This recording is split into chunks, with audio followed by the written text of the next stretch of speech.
김기용 씨가요, 텔레비전을 잠깐 보니까 재밌는 얘기를 하나 했더라고요. 자기는 화장실에 가서 1분간 확 웃는데요. 어떻게 웃는다고요? 미친 사람처럼 웃는데요. 환하게. 그러면 1분 동안 웃고 나면요, 이게 인상이 찌푸려지지 않고 더 기쁨이 찾아온대요. 그러면서 하는 얘기는, 복이라는 것은, 복은 꼭 바보 같다는 거예요. 그 사람 얘기예요. 성경에 그렇게 써있지 않습니다. 그러나 복은 바보 같대요. 누구에게 찾아오냐면 막 웃는 사람에게 그냥 복이 붙는다는 거예요. 그래서 복은 바보 같대. 그냥 웃는 사람, 행복해서 웃는 사람이 있잖아요. 근데 그냥 웃는 사람에게도 찾아오는데요. 맞는 것 같습니다. 여러분들 그냥 막 웃으시면 행복이 찾아올 줄 믿습니다. 옆에 사람이랑 인사 한번 할까요? 우리 웃으면서 합시다. 인사 쓰지 말고. 할렐루야. 행복학으로 유명한 하버드대 사라 교수님이 있는데, 이분이 하버드대 학생들을 통해서 52주 동안 행복 찾기를 한 겁니다. 그래서 매주마다 주제를 삼아서 행복을 찾기를 시작했는데, 첫 번째 주제가 뭐냐면 일주일 동안은 감사하며 살자는 거예요. 감사하기. 그래서 일주일 동안 그 학생들이 감사하며 살았는지에 대해서 조사해보고, 실제적으로 감사한 사람들의 생활 태도를 보니까 감사하면 그냥 행복이 찾아온다는 겁니다. 그런데 거꾸로 불평하고 원망하면 행복이 없어진다는 겁니다. 행복하려면 감사하라는 거예요. 감사하고 또 행복한 사람은 일의 능률이 많아지고 또 공부도 더 열심히 한다는 것입니다. 그리고 감사하며 살다 보니 그 사람이 성공하는 데에 집중하게 되고, 감사하며 살으니까 정말 실제적으로 그 사람이 행복하게 되고 성공하게 된다는 겁니다. 그래서 하버드대 교수님은 행복해지려면 첫 번째 가장 중요한 게 뭐냐? 감사하라는 것입니다. 여러분들도 감사할 때, 불평하고 원망하고 짜증내고 분내는 것보다 감사할 때 하나님께서 여러분들에게 행복을 허락해 주실 줄 믿습니다. 할렐루야. 성경에 보면은 은혜에 대해서 이렇게 나와 있는데, 은혜를 알고도 감사하지 않는 사람이 있어요. 또 은혜를 알고도 그냥 사는 사람이 있습니다. 그러나 가장 중요한 사람은 뭡니까? 은혜를 알았으면 감사하는 사람이 있습니다. 여러분들은 은혜를 받았으면 늘 감사하며 정말 행복을 추구하며 살아가시기를 주 이름으로 축복합니다.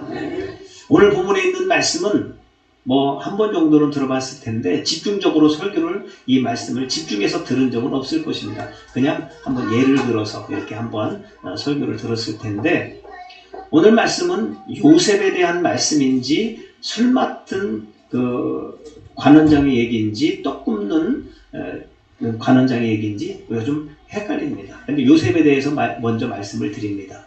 오늘 말씀에 요셉이 등장합니다. 창세기 40장 전체에는 요셉이 등장하는데, 요셉은 참 어렵게 산 사람입니다. 그가 모함당해서 아무것도 아닌데도 불구하고, 그의 잘못은 없는데도 불구하고 그는 감옥에도 갇히게 되고 종살이를 하게 되죠. 하루는 아버지가 요셉에게, 형들이 지금 짐승을 이렇게 기르잖아요. 그래서 양과 소를 기르는데 거기 한번 갔다 오라는 겁니다. 그래서 아버지의 심부름이니까 요셉이 갑니다. 자, 그래서 갔는데 한 30km 정도 되는 거리에 갔어요. 근데 그곳에 형들이 없습니다. 근데 요셉이 그냥 형이 없습니다 하고 돌아오면 될 텐데, 요셉은 참 성실합니다. 모범적인 사람입니다. 그래서 다시 거기에서 한 100km 정도 되는 데를 또 가서 형들을 만납니다. 그런데 형들이 그를 시기하죠. 요셉이 잘난 척을 많이 했습니다. 사실 성경에 보면은 꿈 얘기를 많이 했어요. 그래서 형들이 시기해서 저놈을 죽이자는 거예요. 이건 너무한 거죠. 그래도 어쨌든 그래서 형들이 요셉을 죽이자 했을 때, 그래도 하나님의 은혜로 그 중에 또 괜찮은 사람들이 있잖아요. 유다나 루벤이 우리 죽이는 것보다는 그냥 팔자, 돈이라도 벌자 해서 애굽으로 팔려갑니다. 그래서 애굽에 그 바로의 시대장 집에, 보디발의 집에 이제 가서 종살이를 하게 되죠.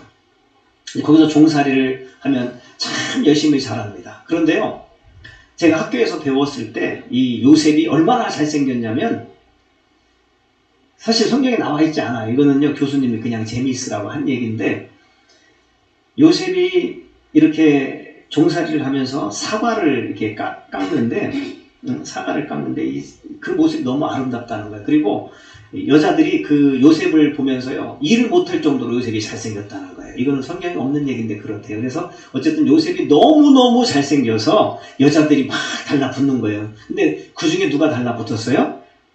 보디발의 아내가 이제 달라붙는 겁니다. 근데 그것을 하나님의 사람으로서 안 된다. 요셉이 그것을 거절하죠. 그래서 거꾸로 누명을 씌워서 간통죄로 자기 남편에게 고발했을 때 감옥에 갇히게 됩니다. 그래서 종살이하고 감옥에 갇혀서 생활한 시간이 몇 년이냐면 15년 동안이나 감옥에 갇히게 됩니다. 자, 그런데 오늘 감옥에 갇힌 상태에서 오늘 본문에 있는 말씀이 시작되는 겁니다. 자, 감옥에 갇혔는데 거기에 누가 들어왔냐? 오늘 말씀해 보니까 술 맡은 관원장, 그리고 떡 굽는 관원장. 한마디로 얘기하면 바로의 왕의 밑에서 최측근으로 있었던 사람들입니다. 그 사람들이 거기에 감옥으로 들어온 것인데 오늘 말씀 보니까 그들이 왜 들어왔습니까? 그들이 잘못해서 왕의 노를 삼습니다. 그래서 그들은 감옥에 갇히게 됩니다. 자, 그런데 그들이 이제 시간이 많이 지났죠. 그래서 그들이 동시에 하루아침에 꿈을 꿉니다. 꿈을 꿔요.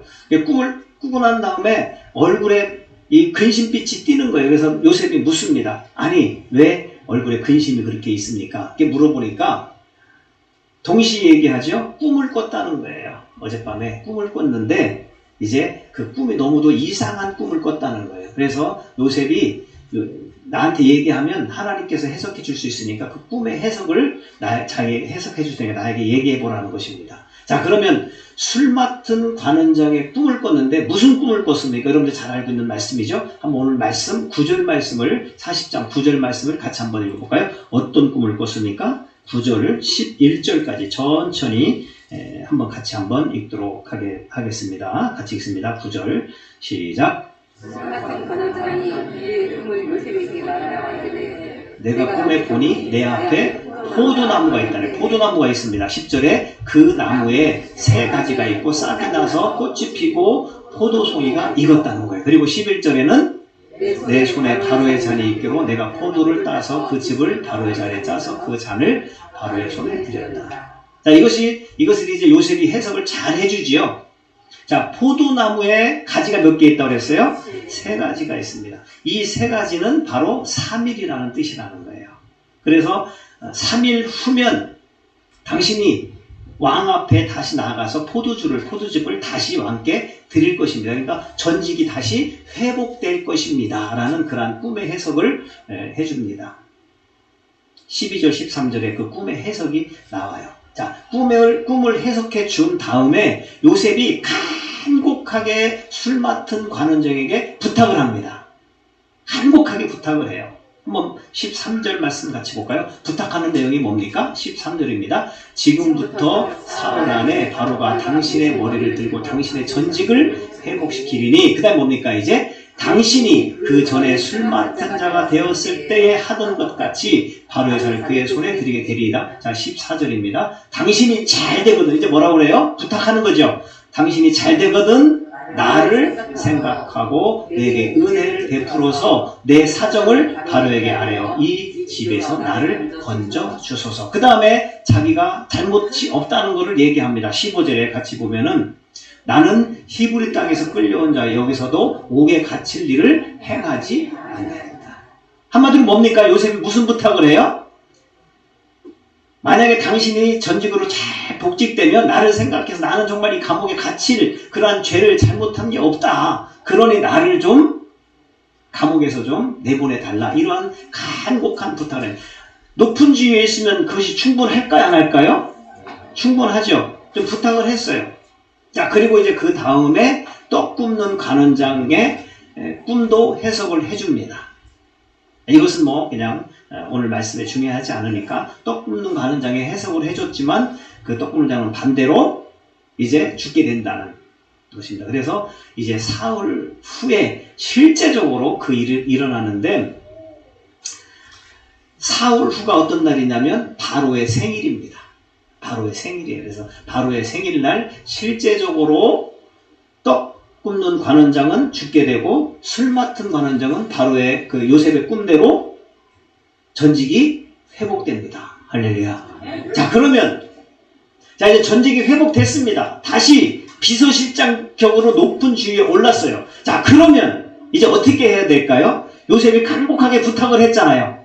그죠? 나를 좀 생각해달라. 간곡하게 부탁했는데 실제적으로는 어떻게 했냐? 오늘 말씀에 나와 있습니다. 마지막 23절 말씀입니다. 23절 같이 한번 읽을까요? 오늘 23절 같이 읽어야 됩니다. 마지막 절입니다. 시작. 술 맡은 관원장이 요셉을 기억하지 못하고 그를 늦었더라. 술 맡은 관원장이 어떻게 했어요? 좀 제발 부탁이니 내 꿈을 잘 해석해 주니까 나를 좀 기억해서 잊지 말라. 나를 좀 기억해 달라고 했는데 뭐라고 그랬어요? 여기 말씀해 보니까 요셉을 기억하지 못하고 그를 잊었더라. 여러분들 우리는요 살면서 내일이 아니면 다른 사람의 일을 자꾸 잊어먹어요. 자, 물론 은혜를 받은 것은 아닌데 꿈을 해석을 잘해줬죠. 요셉에게. 그죠? 요셉의 말대로 해석을 잘해줬기 때문에 요셉을 기억할 수 있을까 없을까요? 있잖아요. 그런데 요셉을 어떻게 했다고 그래요? 기억하지 못했다는 것입니다. 이것이 저와 여러분들의 모습일 수 있다는 거예요.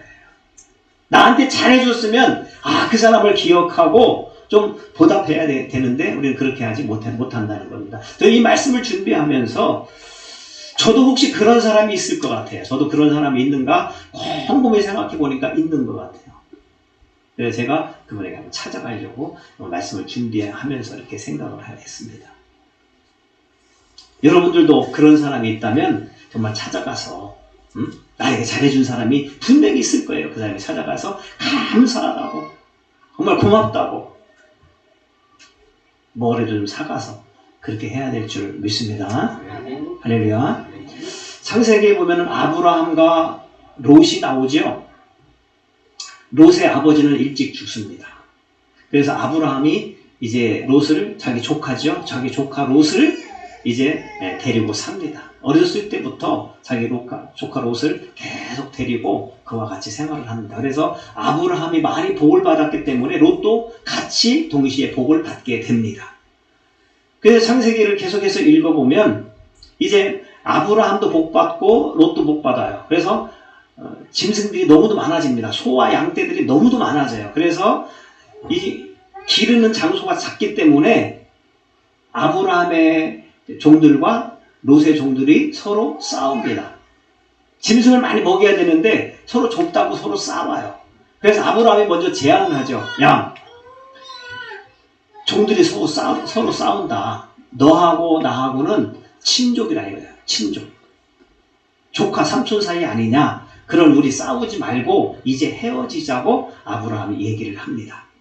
그때 아브라함이 조카 롯에게 제안을 하죠. 뭐라고 제안합니까? 여러분들 잘 알고 있죠? 네가 동쪽으로 가면은 나는 서쪽으로 가고, 네가 좌하면 나는 우하고, 네가 우하면 나는 좌하겠다.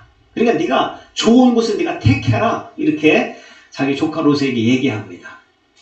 자, 그러면 여러분들이 조카 롯이라면 자기 삼촌이 너 좌하면 우하겠다. 네가 좋은 곳 먼저 택해라. 이렇게 얘기했다면 여러분들 같으면 어떻게 하겠습니까?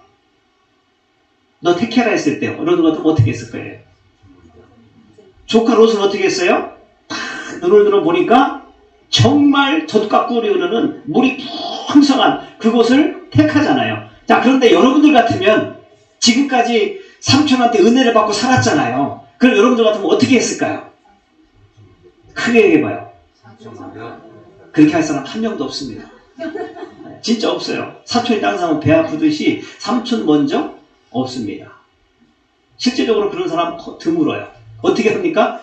롯처럼 그냥 딱 보니까 저기가 정말 좋은 땅이거든요. 그래서 소돔과 고모라 땅을 택하잖아요. 그처럼 우리도 그렇게 할 가능성이 높습니다. 그러나 여기 계신 분들은 다 착해서 삼촌 먼저 고르세요. 이렇게 할 사람들인 줄 믿습니다. 왜 웃어요? 한마디로 롯은 너무 쉽게 얘기하면 싸가지가 없어요. 그죠? 배은망덕한 사람입니다. 자기 삼촌한테 어떻게 그렇게 할 수가 있어요? 그럴 수는 없는 겁니다. 그런데 우리가 세상을 살다 보면 그렇게 사는 사람들이 많다는 거예요. 여러분들은 그렇게 살지 않기를 주의 이름으로 축복합니다. 은혜를 받았으면 어떻게 해야 돼요? 갚을 줄 아는 사람이 되어야 됩니다. 자, 그런데요, 이것은 오늘 말씀이랑 좀 안 맞는 얘기지만 아브라함은 어떻게 합니까? 나중에 소돔과 고모라 땅이 멸망당한다는 소식을 듣고 아브라함이 어떻게 합니까? 자기 조카 롯을 위하여 계속 기도합니다. 하나님, 여기 의인 50명이 있어도 거기를 멸망시키겠습니까? 45명이 있어도 멸망시키겠습니까? 하나님이 아니다. 40명이 있어도, 30명이 있어도, 20명이 있어도 그렇게 멸망시킬 것입니까? 10명이 있어도 멸망시키겠습니까? 이렇게 묻잖아요. 얼마나 롯이 싸가지가 없게 살았냐면요, 그 소돔과 고모라 땅에 그렇게 많은 사람이 있었는데 의인 10명이 없었다는 거예요. 자, 롯이요 결혼을 했습니다. 자기 자녀가 2딸이 있어요. 일단 2딸이 있어요. 자, 2딸이 다 결혼을 했습니다. 그럼 몇 명입니까 벌써? 자기 아내까지 10명의 의인인데 지금 몇 명이 있어요 거기? 그러면은 자기 2딸과 사이들이 있으니까 몇 명이에요? 6명이죠. 그럼 애들 낳았을까 안 낳았을까요? 낳았으면 지금처럼 2명 만나요? 3명 만나요? 많이 낳죠. 그럼 자기 가족만 해도 벌써 몇 명이에요? 10명이 훌딱 넘어. 그죠? 근데 그 10명 중에 의인이 있었다 없었다? 없었다는 거예요. 성경을 여러분들 자세히 읽어보면은요, 롯의 딸들이 도망가면서 무엇을 가지고 도망갔냐면 술을 갖고 도망갔어요. 그래, 한마디로 그들은 술 주정뱅이에서 처음부터 그들은 술을 잘 먹었어. 롯은 어떤 사람이에요? 원래는 아브라함의 조카, 믿음이 좋은 사람인데 술을 좋아해. 그때부터는 술 때문에 망한. 여러분들 실제적으로 성경은 그대로 표현했지만, 하지만 자기 아버지를 이렇게 농락해서 아버지랑 잠자리를 갖는 사람이 바로 이 2딸입니다. 그리고 그 사이들은 성경에 뭐라고 써 있어요? 너희들 여기가 망할 것이다. 천사들이 와서 얘기하는 거 뭐라고 얘기해요? 농담으로 얘기했다고 했어요. 그럼 그 자녀들은, 롯의 손자들은 어땠을까요? 믿음이 있었을까 없었을까요? 맨날 술 먹고 그랬는데 없지요. 그러니까 거기 의인 10명이 있었다 없었다? 아브라함은 그래도 자기 조카 롯을 위해서 계속 기도하는 그러한 사람이었습니다. 여러분들도 이러한 삶을 사시기를 주의 이름으로 축복합니다. 할렐루야. 롯은 어떤 사람이었다? 근데 아브라함이 너 좋은 곳 택해 하자마자 뭐라고 그랬어요? 좋은 곳 택합니다. 한마디로 뭐가 없다? 배은망덕하다. 자, 그런데 이제 하나님의 뜻과 섭리가 있어서 요셉을 풀려나오게 해주는 일이 생기는데 41장이 넘어가면 이제 일이 시작됩니다. 창세기 41장 1절을 한번 같이 볼까요? 41장 1절입니다. 41장 1절 같이 한번 읽어볼까요? 시작. 자, 몇 년 후에 이제 만 2년 후입니다. 그래서 지금 요셉은요, 감옥에서 지금도요, 2년 동안, 여러분들 한번 그 감옥에 갇힌 생각을 해봐요. 2년 동안 감옥에 갇혀있어, 지금 또 계속해서. 근데 2년 후에 누가 꿈을 꿨어요? 바로가 꿈을 꿨다는 거예요. 그 꿈을 꾸었는데 해석할 자가 없어요. 그래서 뭐 거기에 점술가라든지 점쟁이라든지 모든 사람을 다 불러서 해석해 보라니까 그 사람들이 해석을 했습니까? 못했습니까? 해석하지 못해요. 그래서 마음에 번민했다는 거예요. 너무너무 고민했네. 이거 꿈이 너무 요상한 꿈을 꿨는데 마음에 너무 번민해. 너무 고민스러워. 그때에 누가 나타납니까?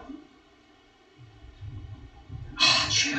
그때 딱 얘기를 해줘야 내가 말씀이 잘 나오는데 그때 누가 딱 나타나요? 이제는 2년 후에 술 맡은 관원장이 등장합니다. 할렐루야. 이때라도 깨닫게 된 것이 하나님의 은혜인 줄 믿습니다.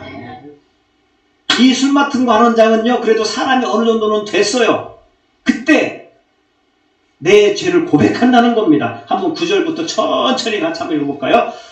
술 맡은 관원장이 바로에게 말하이르되 내가 오늘 내 죄를, 옛날에 요셉 얘기 안 한 것이 생각나서 그게 뭐라고 그래요? 스스로 내 죄가 기억난다는 거예요. 10절 같이 한번 읽어봐요. 10절도 자, 크게 읽어, 크게 시작.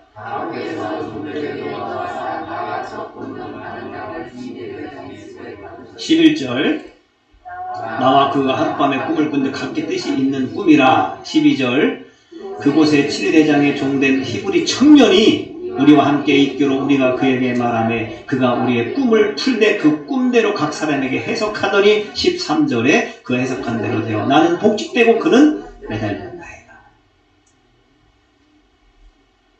이 술 맡은 관원장이 이제라도 2년 후에 깨달아서 감사한 줄 믿습니다. 그냥 그때 꿈꾼 사람이 있는데 이렇게 얘기하는 게 아니라 어떻게 얘기해? 처음에 내 잘못을 회개하나이다. 내 잘못을 고백합니다. 내가 그때 그 청년을 때 도와줬어야 되는데 도와주지 못한 것 내가 잘못했다. 죄를 고백합니다. 여러분들 하나님 앞에 평생 동안 감사하지 못하고 사는 것 이 시간 회개하면서 말씀을 들으시기를 주의 이름으로 축복합니다. 할렐루야. 그래서 실제적으로 어떻게 했어요? 왕이 요셉을 불러서 요셉이 그 꿈을 잘 해석해 줘서 7년 동안 그 나라가 태평성대를 이루게 되고 요셉이 국무총리가 된 줄 믿습니다. 할렐루야. 여러분들 영화를 보면은 라이언 일병 구하기라는 그러한 영화가 있어요. 아카데미 수상을 여러 번 수상한 적이 있는데 라이언 일병 구하기입니다. 제목이. 보신 분 있으세요? 주여. 이 유명한 영화를 안 본, 우리 황 권사님은 사람이 참 좋아. 왜냐면은 안 봤는데 봤다고 그러는데 지금 왜냐면 설교를 잘하게 하기 위해서.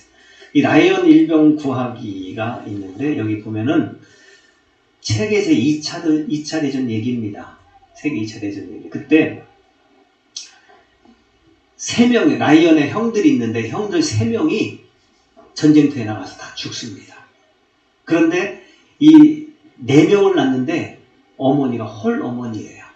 그러니까 자기 형들 3명 죽었으니 어머니 입장에서는 이제 한 명이 지금 전쟁터에 나가 있으니까 어머니 입장에서 얼마나 마음이 아프겠어요. 그것을 이제 국방부 장관이 아는 거예요. 그래서 그 라이언 일병은 구해와야 된다. 왜? 어머니의 마음을 너무 아프게 하면 안 된다. 4명 다 죽으면 너무너무 슬픈 일이기 때문에 라이언 일병을 구해야 된다는 거예요. 그래서 특공대원 7명을 거기에 라이언 일병이 지금 전쟁터에 있는데 보냅니다. 그들이 가보니까 라이언 일병이 거기 있는 거예요.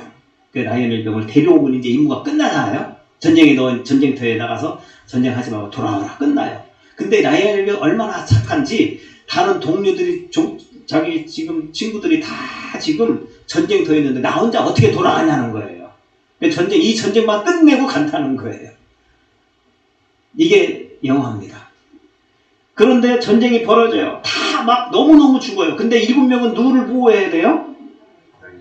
라이언 일병을 구해야 되는 거예요. 그래서 라이언 일병을 구하다가 그 7명이 다 죽습니다. 결국은 라이언 일병은 살아나요. 이게 라이언 일병 구하기인데 영화의 시작이 어떻게 되냐면 국립묘지에서 자기 가족들과 함께 그 죽은 사람들을 추모하는 겁니다. 맨 마지막에도 또 그렇게 추모하면서 눈물을 흘리면서 끝나는 것이 이 영화의 마지막이에요. 자, 라이언 일병은 자기를 구해주고 자기를 살려주고 자기 대신 죽은 그 사람들을 생각하고 눈물을 흘리는 거예요. 자기 대신 죽은 사람들 때문에 내가 여기 살아있다는 것입니다. 자, 그러면 여러분들을 위해서 우리 주님께서는 십자가에 못 박혀 죽으신 줄 믿습니다. 할렐루야. 우리도 그 은혜를 생각하면서 날마다 그 은혜 감사하는 저와 여러분들이 돼야 될 줄 믿습니다. 그래서 다윗은 그 은혜를 생각하면서 내가 어떻게 하나님의 은혜를 보답할까 생각하면서 평생을 하나님의 감사하며 살았어요. 여러분들도 내 대신 십자가에 못 박혀 죽으신 주님의 사랑을 기억하면서 평생 감사하며 살아가시기를 주의 이름으로 축복합니다. 할렐루야.